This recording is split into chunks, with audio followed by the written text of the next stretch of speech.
¿Te imaginas lo que es despertarse cada día antes del amanecer? Sentir el olor a agua salada en la cara y saber que el día que empieza será como tantos otros, lleno de trabajo duro, silencio, fe y el mar. Soy el pequeño Efraín. Y solo tenía 9 años, cuando comprendí que mi sencilla vida de pescador guardaba un secreto que ningún libro me había contado todavía. Era el amanecer. El cielo sobre el mar de Galilea aún estaba oscuro, salpicado de estrellas. Y mi padre ya se había levantado, doblando las redes con esas manos callosas que tanto admiraba. No había prisa, ni ruido. Solo el sonido de las olas lamiendo suavemente las rocas de la orilla y el crepitar de una pequeña antorcha encendida cerca de la barca. Recuerdo estar sentada allí, abrazando mis rodillas y mirando aquella inmensa agua, pensando, ¿qué hay al otro lado? ¿Qué guarda Dios ahí abajo? ¿Alguna vez has tenido una sensación así? Esa extraña mezcla de miedo y asombro ante algo mucho más grande que tú mismo, porque así me sentí exactamente esa mañana. Y también fue esa mañana cuando mi padre me dijo algo que quedó grabado para siempre en mi memoria. Me miró con esa mirada serena de quien ha visto muchas tormentas y muchos amaneceres, y dijo suavemente, Efraín, el mar no teme a nadie, pero Dios le habla al mar. En aquel momento no entendí del todo lo que quería decir. Pero esas palabras se me quedaron grabadas como una pesada piedra. Con el tiempo, llegué a comprender su verdadero significado. Lo que estás a punto de descubrir podría sorprenderte, pues la vida en tiempos bíblicos era muy diferente de lo que la mayoría imagina. No era una vida de templos y ceremonias constantes. Era una vida de sudor, pescado seco, redes rotas y noches de insomnio en la barca. Era una vida sencilla, a veces difícil, pero cotidiana, y es precisamente en esta vida sencilla donde Dios eligió manifestarse. En tiempos de Jesús, la pesca no era solo un trabajo, era un lenguaje. Era la forma en que familias enteras sobrevivían, se reunían, oraban y comprendían el mundo. Y cuando Jesús caminó por las orillas de ese mismo mar que yo conocía tan bien, no eligió al azar a los hombres a quienes llamaría. Fue donde estaba la gente, con las manos sucias, los pies mojados y el corazón abierto. Quédense conmigo hasta el final de esta historia, porque lo que estoy a punto de contarles va mucho más allá de la pesca. Hablará de comida, de lo sagrado, del significado de cada cosa sencilla que hacemos a diario sin darnos cuenta de que puede ser una ofrenda a Dios. Aquella mañana junto al mar, mientras mi padre terminaba de doblar las redes y el horizonte comenzaba a adquirir un cálido tono anaranjado, yo aún no sabía que ese día cambiaría todo lo que entendía sobre la vida, sobre el trabajo y sobre lo que significa vivir cerca de Dios, pero estaba a punto de descubrirlo. ¿Sabes? Cada vez que mi padre echaba la red al mar, no sabía que iba a pescar. Podía ser mucha pesca, podía ser muy poca. Podía ser una red llena de vida o una red vacía que había que volver a echar. Pero siempre la echaba, siempre, porque rendirse nunca era una opción para quienes dependen del mar para sobrevivir. Y sigo pensando que contar historias es un poco así también. Cada video que hacemos es como una red lanzada al agua. No sabemos con exactitud a quién llegará, no sabemos en qué corazón aterrizará esta historia. No sabemos en qué momento de la vida este mensaje llegará a alguien que necesitaba escuchar precisamente esto, pero lo lanzamos. Con fe, con cuidado y con la esperanza de que algo verdadero siempre encuentra su camino. Y aquí es donde entras tú en la historia. Si algo te ha conmovido hasta ahora, ya sea un recuerdo, una emoción o una pregunta que te surgió, quiero pedirte algo sencillo y sincero. Baja hasta los comentarios y cuéntame qué sientes. Puede ser una palabra, una frase o una historia tuya que haya surgido durante esta conversación. ¿Alguna vez te has dado cuenta de que algo simple y cotidiano tenía un significado mucho más profundo del que parecía? Cuéntamelo abajo. Leo todo con mucho cariño. Porque, mira, cuando comentas, no solo interactúas con un video, ayudas a que este mensaje llegue a más personas. El algoritmo entiende que este contenido importa, que vale la pena compartirlo con más gente. Y así otra familia, otro joven, otro corazón cansado tiene la oportunidad de conmoverse con estas historias que la Biblia ha conservado para nosotros durante miles de años. Tu participación es lo que hace que este canal crezca y llegue a más personas con este tipo de contenido. Es así de simple y así de poderoso. Y si aún no le has dado me gusta a este video, hazlo ahora. No por obligación, sino porque al hacerlo demuestras que este tipo de historia merece seguir contándose. Es un pequeño gesto, pero tiene un gran valor para quienes, al otro lado de la pantalla, con el corazón abierto, desean ofrecerte algo que realmente marque la diferencia. Y si aún no te has suscrito a este canal, te invito con toda la sinceridad del pequeño Efraín, pulsa el botón de suscripción y activa la campanita. Porque las historias que vienen son aún más profundas, más conmovedoras y llenas de verdades que el mundo moderno casi nos ha hecho olvidar. No querrás perderte ninguna. ¿De acuerdo? Ahora que ambos tenemos el corazón abierto y estamos recorriendo este camino juntos, déjenme contarles lo que sucedió aquella mañana, cuando mi padre empujó la barca hacia las oscuras aguas y me tendió la mano para que subiera también. Porque fue en aquella sencilla barca, con olor a pescado y madera mojada, donde comencé a comprender una de las lecciones más hermosas que la vida en tiempos bíblicos tenía para enseñar. En aquella barca, con mi padre remando despacio, empecé a comprender algo que ninguna escuela me habría enseñado de la misma manera. El mar de Galilea no era solo agua, no era solo un lugar donde echábamos las redes y esperábamos. Era el corazón de toda aquella región. Era como si todo a su alrededor palpitara gracias a él, las ciudades, los mercados, las familias, las historias, las luchas, las oraciones, todo giraba en torno a aquel mar. Deben comprender la magnitud de lo que les digo. El mar de Galilea, también conocido como lago Cineret o mar de Tiberíades, no es el inmenso océano que imaginamos al oír la palabra mar. Tiene unos 21 kilómetros de largo y 12 de ancho. Pero lo que representaba para esas personas era mucho mayor que cualquier dimensión física. Era la fuente de vida de toda una región. Sustentaba familias enteras que dependían de sus aguas para alimentarse, para vender, para sobrevivir. Y cuando hablamos de supervivencia, no hablamos de lujos. Hablamos de pan en la mesa. Hablamos de niños que se acostaban con el estómago lleno o vacío, según lo que el mar les deparara ese día. En aquel entonces, el pescado no era un plato especial. No se comía en ocasiones festivas ni cuando había dinero de sobra. Era la comida de la gente sencilla, de la gente humilde, de aquellos que se levantaban temprano, trabajaban todo el día, volvían a casa agotados y aún así daban gracias a Dios por tener comida en la mesa. Era la comida de quienes no tenían mucho, pero sabían valorar lo que tenían, y yo crecí en esa realidad.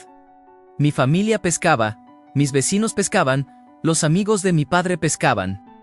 La pesca no era solo una profesión, era una identidad. Era lo que éramos, y no era solo nuestra familia.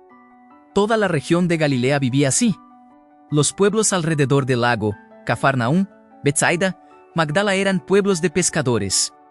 Eran comunidades construidas en torno al agua.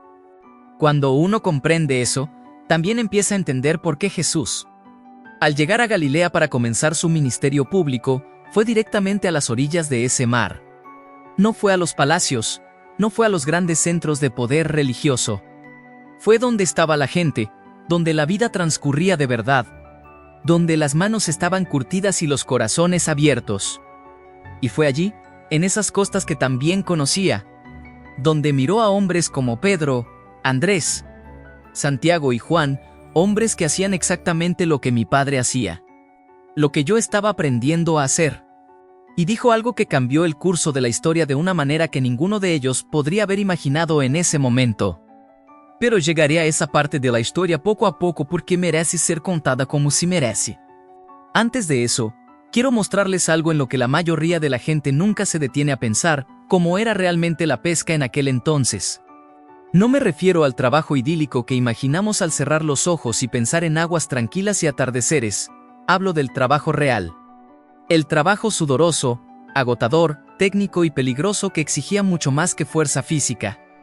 Requería conocimiento, paciencia, estrategia y una enorme dosis de fe. Las redes eran el corazón de la pesca. Y había diferentes tipos, cada uno con su propósito, cada uno con su técnica.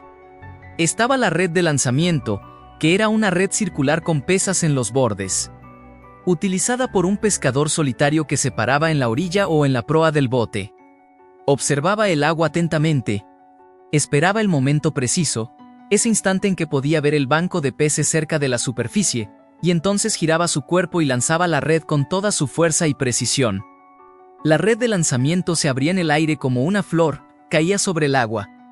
Las pesas tiraban de los bordes hacia abajo formando una especie de bolsa, y los peces quedaban atrapados dentro. Parece sencillo cuando lo describo así. Pero dominar la red de lanzamiento llevaba años. Mi padre me enseñó cuando tenía 7 años, y todavía cometía muchos errores a los 9. Había un ángulo, una velocidad, un momento para soltarla que solo el cuerpo aprendía después de mucha repetición y mucha frustración. Así que existía la red de arrastre, llamada Yaviga o Sassen, que era mucho más grande y requería trabajo colectivo.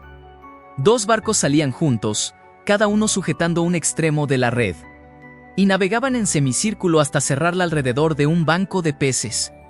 Era una red que podía alcanzar cientos de metros de longitud.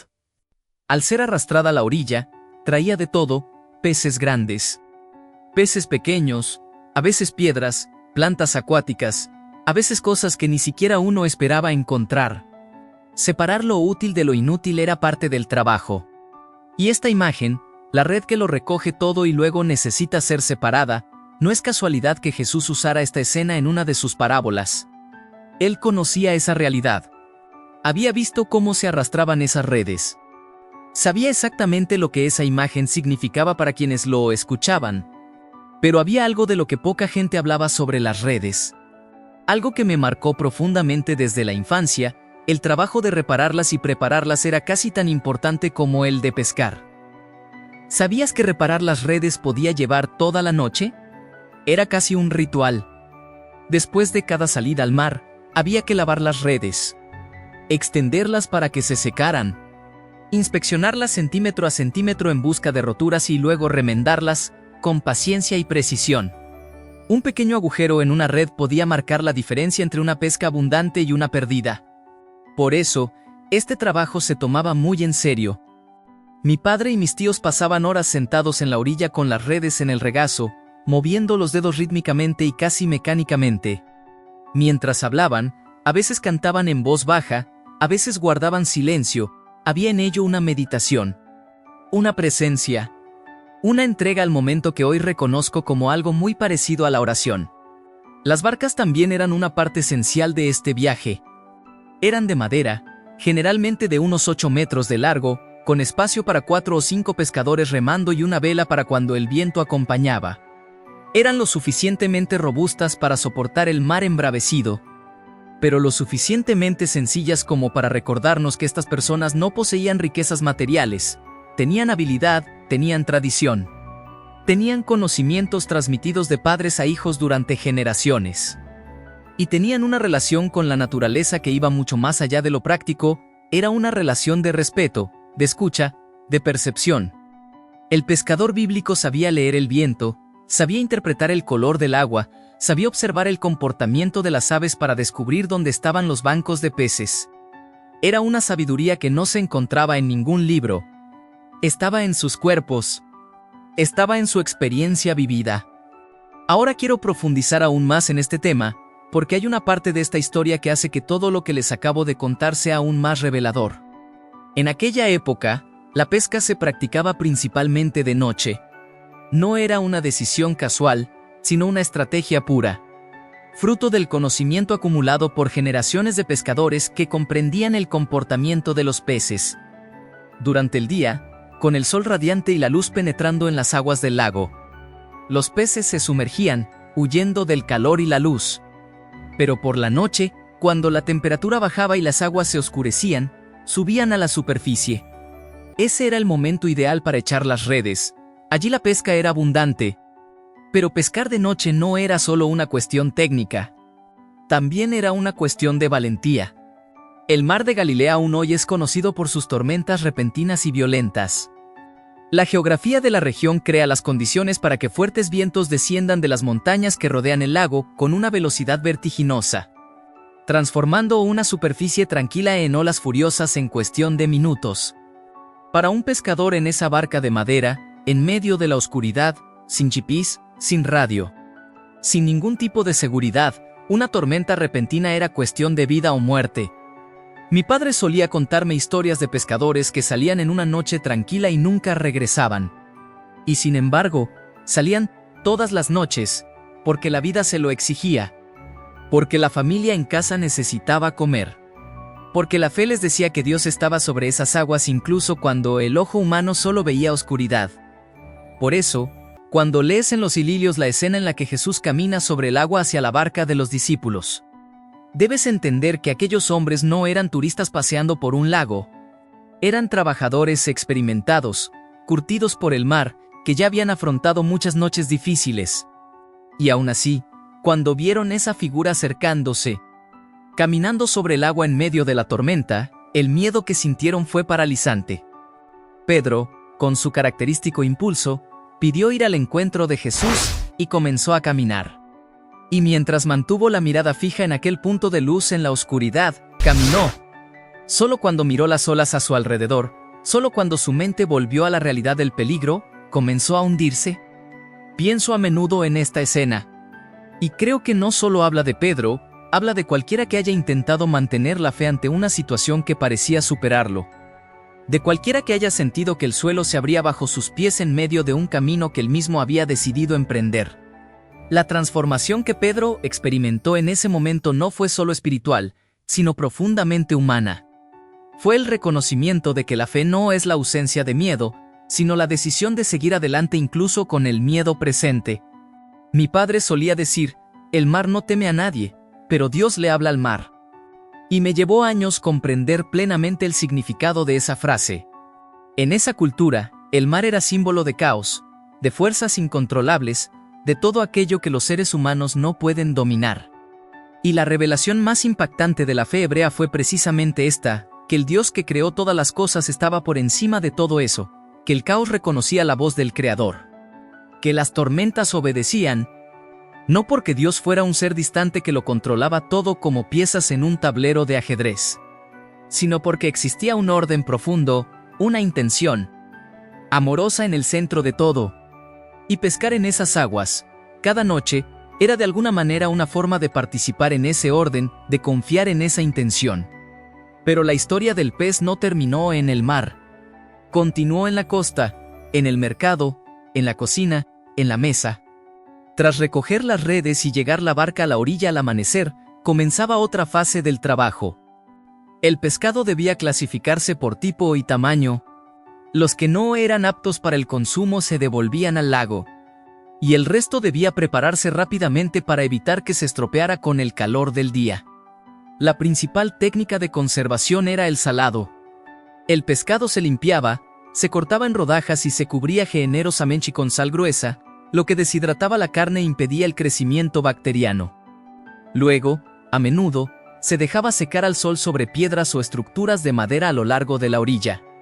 El resultado era un pescado salado y seco que podía transportarse y almacenarse durante mucho tiempo, y que se convirtió en una importante moneda de cambio en los mercados de la región. En Magdala, ciudad a orillas del lago, había un mercado de pescado famoso en toda Galilea y más allá. El nombre griego de la ciudad Tarichea significa literalmente lugar de pescado salado, lo que da una idea de la importancia de este comercio para la identidad del lugar. Familias de toda la región acudían a comprar pescado.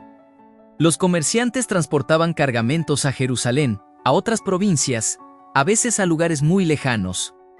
Y en el centro de toda esta cadena económica estaban los pescadores, hombres como mi padre, que se levantaban antes del amanecer. Pasaban la noche en el mar y llegaban a la orilla al alba con el fruto de su trabajo en las manos.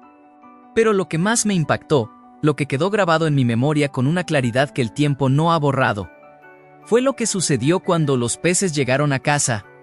Mi madre tenía una forma de preparar el pescado que nunca he visto en ningún otro lugar. Lo sazonaba con hierbas que cultivaba en un pequeño jardín junto a nuestra casa. Y lo asaba a la brasa con una paciencia y un cuidado que transformaban un plato sencillo en algo que llenaba no solo el estómago, sino también el corazón.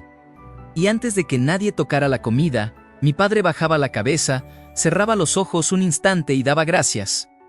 No era un ritual largo ni elaborado, era una pausa, un reconocimiento.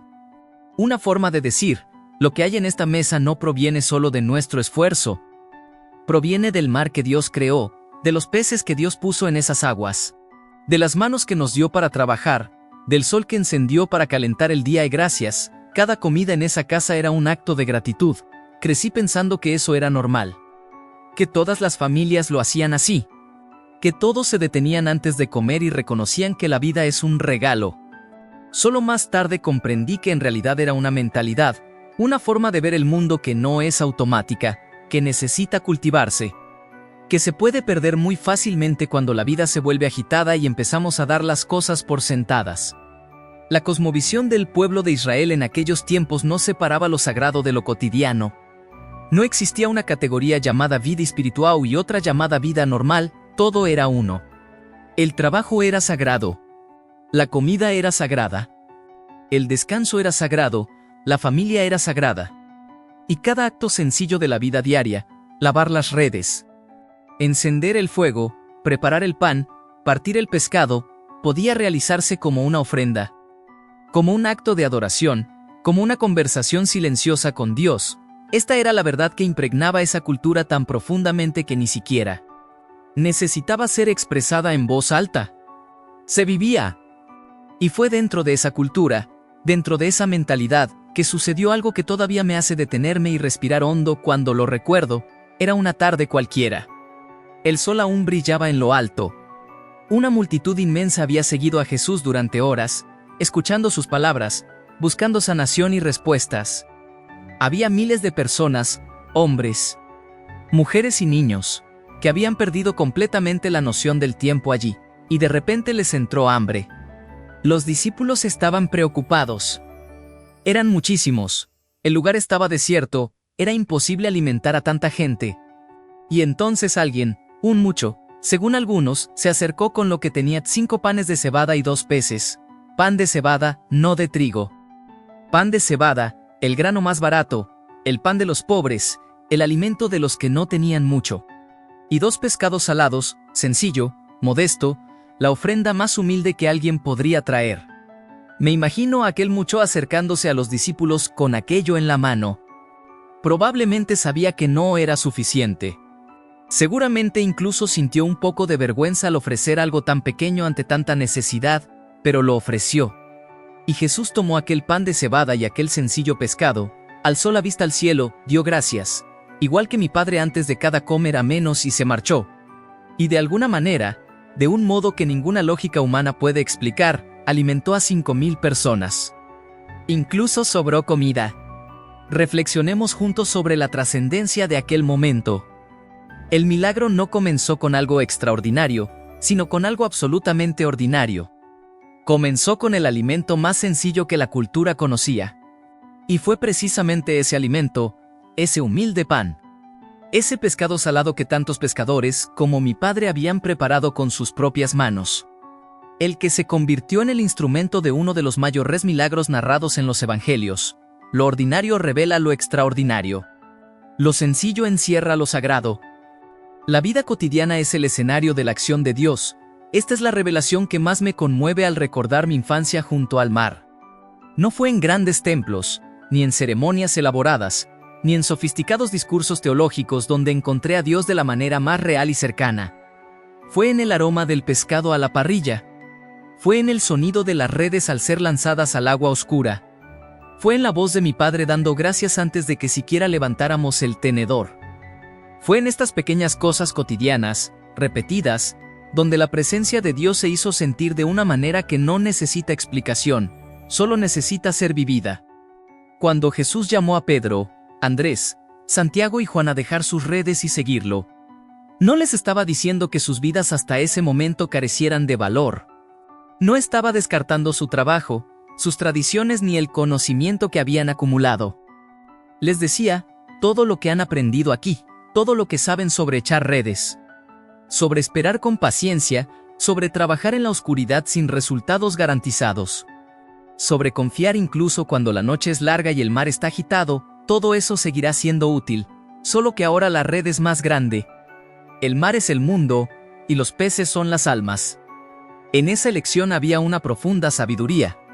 Jesús no buscó filósofos ni escribas para construir el movimiento que cambiaría el mundo.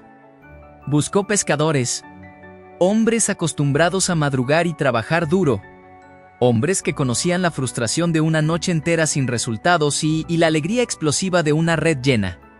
Hombres que sabían que a veces haces todo bien y aún así el mar no coopera. Y que, aún así, vuelves al día siguiente y echas otra caña. Esa mentalidad, esa persistencia, esa fe práctica. Esa voluntad de seguir adelante incluso sin garantía de resultados. Era precisamente lo que se necesitaba para llevar un mensaje de amor y transformación a todos los rincones del mundo. Y hay un detalle en esta historia que me parece una de las cosas más hermosas que he leído o escuchado.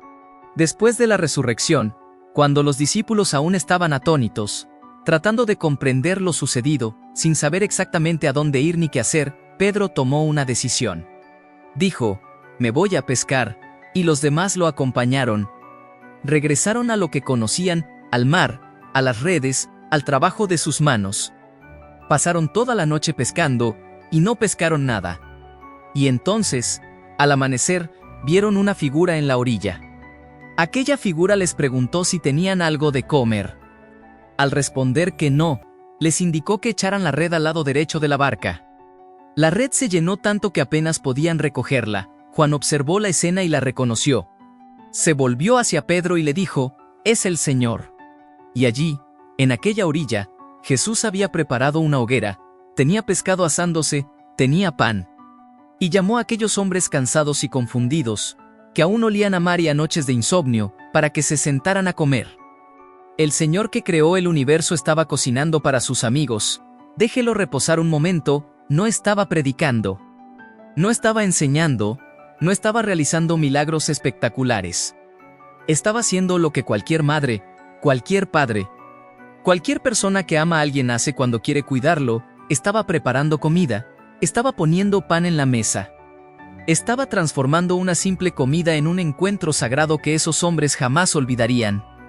Y cuando Jesús partió el pan y el pescado y se los ofreció a Pedro, el mismo Pedro que había negado conocerlo 3 veces. El mismo Pedro que se había hundido en las aguas cuando el miedo fue mayor que la fe. El mismo Pedro que había regresado al mar sin saber qué más hacer con su vida, en ese simple gesto estaba todo el perdón. Toda la restauración, todo el nuevo comienzo que cualquier ser humano haya necesitado alguna vez en su vida. Esto es lo que aprendí de la pesca en tiempos bíblicos. No se trata solo de historia. No se trata solo de contexto cultural. Es una ventana abierta a una forma de vida que la modernidad casi nos ha hecho olvidar, una forma de ver el trabajo. La comida, el esfuerzo diario, la familia reunida alrededor de la mesa. Como espaços donde Deus não está ausente, sino presente, completamente presente. Cada red lanzada era una plegaria. Cada pez capturado era una respuesta. Cada comida compartida era un altar. Y si hoy te detienes, en medio de tu rutina, y observas lo que haces, sea lo que sea, con esa misma perspectiva, con esa misma conciencia de que tu vida diaria tiene un significado que va mucho más allá de lo que los ojos pueden ver, algo cambiará. No necesariamente de forma drástica, pero sí de una manera real, de una manera duradera. Porque la transformación que viene de dentro, que surge de un cambio de perspectiva, de la decisión de ver lo sagrado en lo ordinario, esa es la que perdura. Esa es la que no se puede deshacer. El mar me enseñó esto. Mi padre me lo enseñó. Y Jesús, junto a aquella hoguera a la orilla del agua, con el olor a pescado asado y la luz del amanecer, lo confirmó todo con un gesto tan sencillo que podría haber pasado desapercibido para cualquiera que no estuviera atento. Pero aquellos que tenían el corazón abierto, lo vieron todo. Ahora dime, ¿qué parte de esta historia te impactó más? Deja tu comentario abajo. Lo sagrado reside en la sencillez. Y cuéntame qué significa esa frase en tu vida hoy. Si has llegado hasta aquí, no has venido solo por curiosidad histórica. Has venido porque algo en tu interior reconoce esta verdad. Porque en algún lugar de tu memoria, de tu historia, de tu vida, hay un momento sencillo que fue sagrado. Y tal vez nunca lo hayas llamado así, pero eso es exactamente lo que fue. Una comida familiar, una noche de duro trabajo. Una mano amiga tendida en el momento justo. Un silencio que hablaba más alto que cualquier palabra. Estabas prestando atención, y eso importa. Cuéntame en los comentarios usando la frase, este mensaje era para mí, eso por sí solo me indica que la red ha llegado a su destino.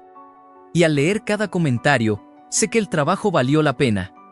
Igual que mi padre supo, al recoger la red llena al amanecer, que toda la noche en el mar había valido la pena. Si este video te conmovió de alguna manera, por favor, dale a me gusta. No porque te lo pida, sino porque es tu forma de decir que este tipo de contenido merece seguir existiendo. Es tu manera de apoyarme. Y si aún no te has suscrito a este canal, te invitamos a hacerlo. Las historias que compartiremos están impregnadas de ese mismo espíritu. Historias que la Biblia conserva con esmero y que a veces pasamos toda la vida sin conocer realmente. Cada video es una invitación a contemplar la fe de una manera más vívida y auténtica, más cercana a lo que ha sido desde sus inicios. Hasta la próxima historia. Junto al mar.